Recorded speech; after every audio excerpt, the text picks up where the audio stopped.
आपका JEE main का one of the important concept है कोऑर्डिनेट ज्योमेट्री में सर्कल चैप्टर के अंदर ऑर्थोगोनल सर्कल्स। ठीक है, तो जेईई मेन की अगर आप तैयारी करते हैं तो आपको सिर्फ फॉर्मूले नहीं, आपको फॉर्मूले के पीछे का जो कंसेप्ट है वो जरूर पता होना चाहिए।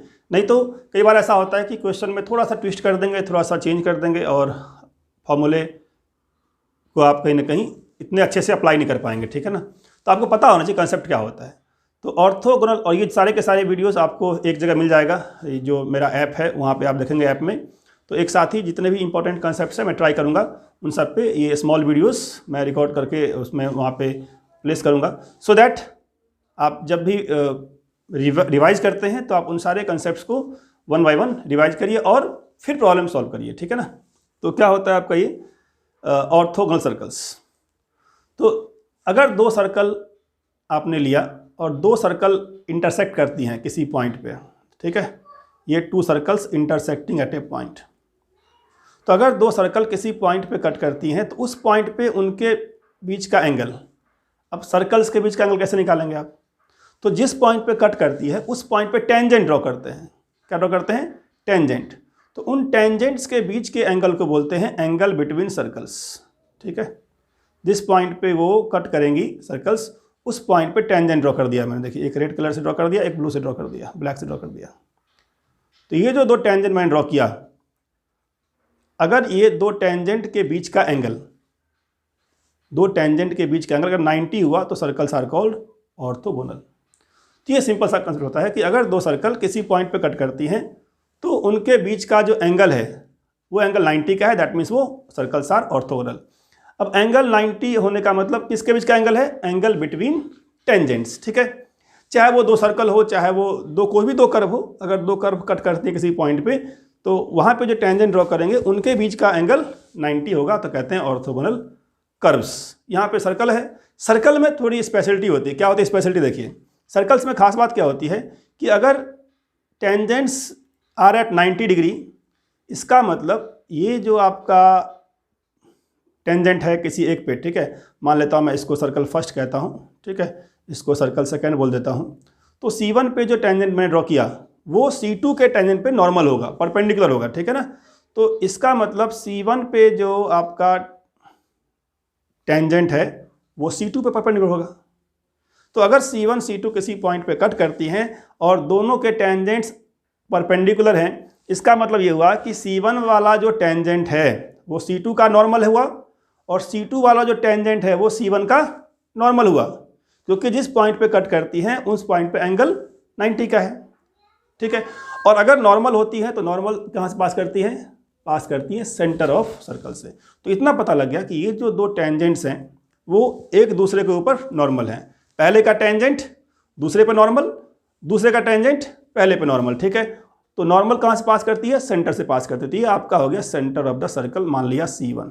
ठीक है, और ये मान लेते हैं centre of the circle second का C2। तो ये जो दो सर्कल आपका लिया था C1 C2, उसके सेंटर्स हो गए C1 C2। तो यहाँ से मिटा देता हूँ C1 C2, तो दे आर सेंटर्स। अब अगर सर्कल्स एंगल 90 का है, ये C1 है C2 है, इसको ज्वाइन कर दीजिए C1 C2 को। तो C1 C2 को ज्वाइन कर दिया। ये पहले का जो रेडियस है इसको मान लेते हैं R1, सेकंड का रेडियस मान लेते हैं R2।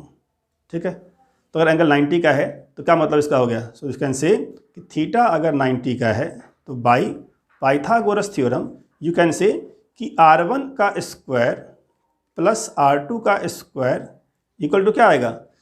पाइथागोरस थ्योरम से क्या आएगा? C1 C2 के बीच का जो डिस्टेंस होगा उसका square, p square plus b square equal x square. अब यही आपका R1 square R2 square C1 C2 के बीच के डिस्टेंस का स्क्वायर को अगर आप लिखेंगे इन टर्म्स ऑफ क्या? In terms of general equation के जो टर्म्स होते हैं सर्कल्स के, उस फॉर्म में लिखेंगे। तो जैसे मान लीजिए फर्स्ट सर्कल है, ठीक है ना, तो फर्स्ट सर्कल का अगर मैं बोलता हूँ इक्वेशन है x square plus y square, ठीक है, प्लस बोल देता हूँ 2gx। अब फर्स्ट सर्कल तो या g1 कर देते हैं, g1x plus 2f1y plus c1। ठीक है, और सेकेंड सर्कल का लिख लेते हैं, सर्कल क्या?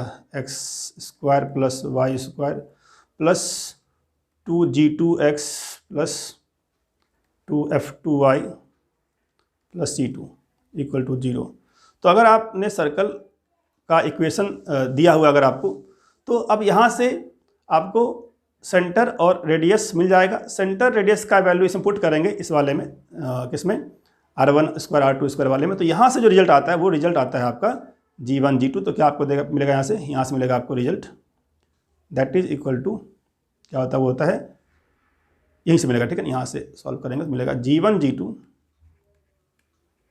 Plus f1 f2 equal to c1 plus c2/2।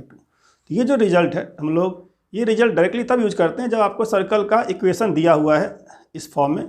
तो आप सर्कल के इक्वेशन से g1 निकाल लेंगे, g2 निकाल लेंगे, f1 निकाल लेंगे, f2 निकाल लेंगे और फिर ये रिजल्ट यूज कर लेंगे। बट अगर आपको सर्कल का सेंटर दिया हुआ है, आपको रेडियस दिया हुआ है, तो आपको सर्कल का इक्वेशन नहीं निकालना फिर, ठीक है।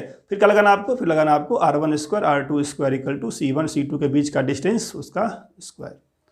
यहीं से ये मिलेगा आपको। कैसे मिलेगा, तो आपको r1 क्या होता है, r1 पता है आपको कि अगर इसका मैं r1 लिखूँ फर्स्ट सर्कल का, तो क्या हो जाएगा, r1 आपका हो जाएगा कितना, अंडर द रूट, क्या होता है, under the root g1² plus f1² minus में c1।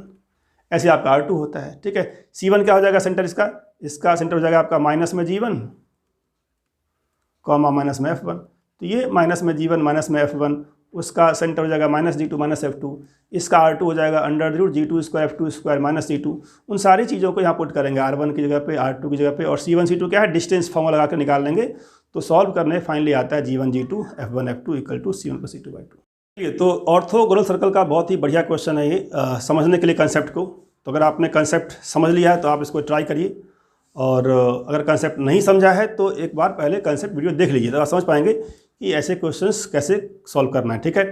तो सबसे पहले जो फार्मूला होता है, फार्मूला क्या होता है, एक बार फिर से बताता हूँ इसके अंदर कि फार्मूला क्या होता है। अगर दो सर्कल्स ऑर्थोगोनल्स हैं, मतलब 90 पे कट कर रही हैं अगर दो सर्कल्स, इसका मतलब फार्मूला होता है क्या, कि जो दो सर्कल है वहाँ से आप पहले वाले से g1 निकाल लेंगे, दूसरे वाले से g2 निकाल लेंगे। सर्कल का जनरल इक्वेशन दिया होगा तो, ठीक है।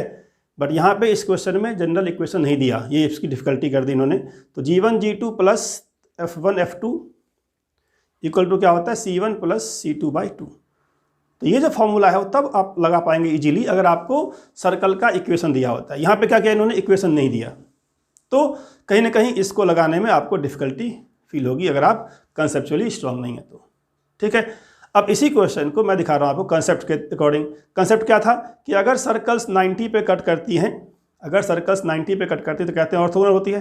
तो 90 पे सर्कल्स कट करने वाला मैं एक बार फिर से ड्रॉ करता हूँ, सो दैट फिर से आपको समझ में आ जाएगा कि क्या होता है ऑर्थोगोनल। एक ये दिखा दिया, एक ये दिखा देता हूँ, दो सर्कल्स हैं, जहाँ कट करती है वहाँ पे ड्रॉ करते हैं टेंजेंट। तो मान लीजिए आपका एक टेंजेंट मैंने ये ड्रॉ कर दिया सेकंड वाले सर्कल पे, ठीक है, और एक टेंजेंट ड्रॉ कर देता हूँ मैं फर्स्ट वाले पे, ठीक है, फर्स्ट वाले सर्कल पे ड्रॉ करते हैं टेंजेंट। तो जिस पॉइंट पे कट करती है उस पॉइंट पे ड्रॉ करते हैं टेंजेंट, और उनके बीच का जो एंगल है दैट इज 90 डिग्री। ये होता है कंसेप्ट ऑफ ऑर्थोगोनल, यही मैंने सिखाया था, ठीक है। ये आपको याद होना चाहिए। और इसका एडवांटेज क्या होता है, इसका क्या कंक्लूजन है कि यहाँ से अगर टेंजेंट ये दोनों 90 पे हैं, इसका मतलब C1 पे जो टेंजेंट है, C1 पे टेंजेंट मतलब इस वाले सर्कल पे, फर्स्ट वाले पे जो टेंजेंट है वो दूसरे वाले पे क्या होगा, नॉर्मल, तो C2 से पास करेगा, ठीक है। और C2 पे जो टेंजेंट है, ये वाला टेंजेंट, ये पास करेगा इसके सेंटर C1 से। तो जो दो सर्कल्स था, उन दो सर्कल्स पे जो पॉइंट ऑफ इंटरसेक्शन पे आपने टेंजेंट ड्रॉ किया वो आपस में परपेंडिकुलर है। इसका मतलब वो टेंजेंट्स एक दूसरे के ऊपर नॉर्मल्स हैं। और वहाँ से मैंने बताया था कंसेप्ट क्या, कि C1 C2 के बीच के डिस्टेंस का square will be equal to R1 का स्क्वायर प्लस R2 का स्क्वायर बाई पाइथागोरस थ्योरम। तो पाइथागोरस थ्योरम से यही जो आपका रिजल्ट है ना, यही रिजल्ट कहाँ से आता है, यहीं से आता है R1 square plus R2 square equal to C1 C2 के बीच के डिस्टेंस का स्क्वायर। अब देखिए क्वेश्चन में क्या है, आपको बोला है circles of same radius, radius क्या है, सेम है, सेम रेडियस, दोनों का R सेम है, तो R1 भी R है, R2 भी R है, और सेंटर्स के बीच का आपको डिस्टेंस दिया हुआ है कितना, 2 3 और 5 6।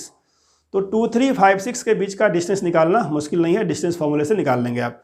तो R1 को रिप्लेस कर दिया R से, तो R स्क्वायर, यहाँ भी R स्क्वायर, ठीक है।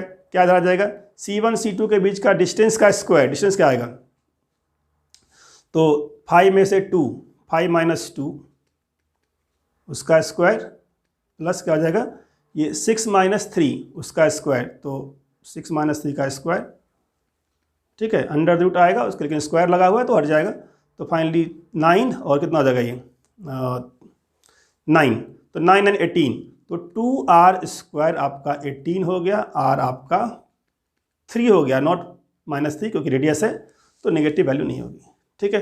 होप आपको ये कंसेप्ट समझ में आ गया होगा कि क्या होता है ऑर्थोगोनल। बट अगर यही क्वेश्चन आपका ऐसे दिया होता कि सर्कल्स का इक्वेशन दिया होता तो आप डायरेक्टली फॉर्मूला G1 G2 लगा लेते। यहाँ पे G1 G2 लगाएंगे तो कहीं ना कहीं आपको पता होना चाहिए कि सेंटर का मतलब क्या होता है, ठीक है। तो वहाँ से आप लगा सकते हैं, और वहाँ से लगाएंगे तो फिर आपका वहाँ से प्रॉब्लम कहाँ आएगी, प्रॉब्लम आएगी C1 C2 में, फिर C1 C2 क्या लेंगे आप, ठीक है। तो ये कहीं ना कहीं कॉम्प्लिकेटेड हो सकता है अगर आप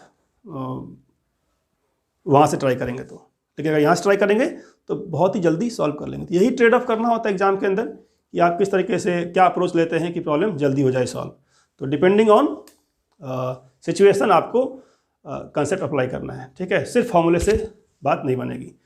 तो जो भी वीडियोज़ हैं कंसेप्ट वीडियोज़ को देखिए जब भी टाइम आपके पास रहता है, और फिर प्रॉब्लम्स को ट्राई कीजिए। Thank you very much.